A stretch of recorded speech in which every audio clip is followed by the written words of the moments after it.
Hello everybody, Richard the Dick Coughlin 616. How are you? And it's good to be back.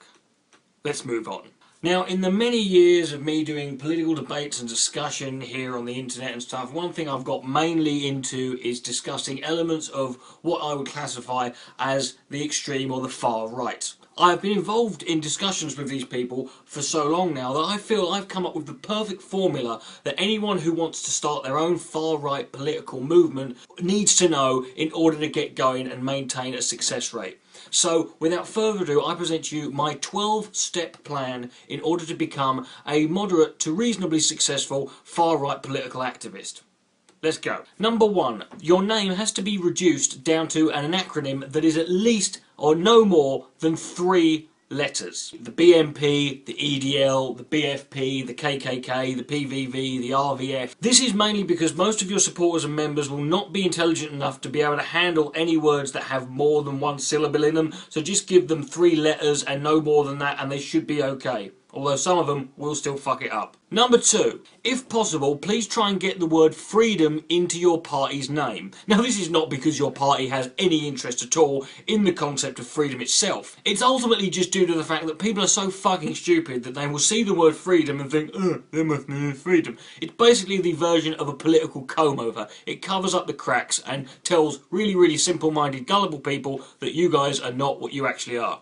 Number 3. Target the lowest common denominator in society by telling them that there is a conspiracy by those in power to oppress them because they are a certain race, nationality or ethnicity. And whatever you do, make sure they never realise and that you never address the fact that the politicians who are oppressing them are also the same race, nationality and ethnicity as the people you claim they are oppressing. If you make them feel persecuted enough, they won't think logically. Number 4. Find any obviously different looking minority group who lives on the same social rung as these people you're targeting and make sure that you blame them for all, and this is very important, all of the problems and social ills that are faced by your potential voters. Everything is their fault. Number 5. As race is too sensitive an issue these days, make sure you pick a group that is also a minority but is also happens to be associated with a different race or ethnicity. The most popular these days are obviously Muslims, immigrants or the highly unusual and vague non-indigenous people. Number 6. Sorry, I can't do it with one hand. I'm not from Norfolk.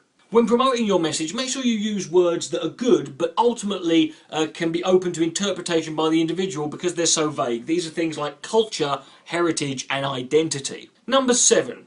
Make completely illogical and baseless assertions such as British people will be a minority in this country soon, or other outright lies such as illegal immigrants have more rights in this country than a person who was born here. And if you say these things with enough confidence, people will believe you. Number 8. Never ever acknowledge any form of defeat or setbacks or regression in your party's progress. Just constantly tell people that you are growing, your cause is growing, and that people are waking up to your message every day, even though statistically it's provable they're not. Denial is your best friend. Number 9. Predict some kind of future conflict or war in society that is based on race or ethnicity that will take place at some unspecified date, but definitely between now and Armageddon. And if anybody should ask you why you don't just start this race war now, just say, well, the time is not right, even though your side greatly outnumbers the other race on the other side. Number 10. It's political correctness gone mad. Left-wing fascist, fucking thought police, cultural Marxist. These and many other meaningless labels can be thrown at anyone who has the gall to try and approach you and challenge your ideas using things like facts and logical arguments. Do not try to engage them, just throw these labels at them and run away. You will, however, only ever end up throwing these labels at them because no argument that contains logical facts is able to be countered by you. So don't even try. Number 11. As the leader of this group, you must accept that your ideals and politics are completely unworkable in the real world, and you will inevitably end up doing deals and allying yourself with the very people you have demonised constantly in order to get people on your side.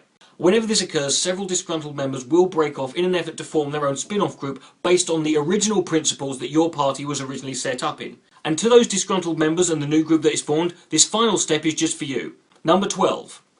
Just go back to number 1 and do everything I've just said all over again. I hope this helps you all on your righteous cause and quest. This is Richard the Dick Coughlin, secret Muslim, cultural Marxist and black belt in political correctness, saying good night, may God bless.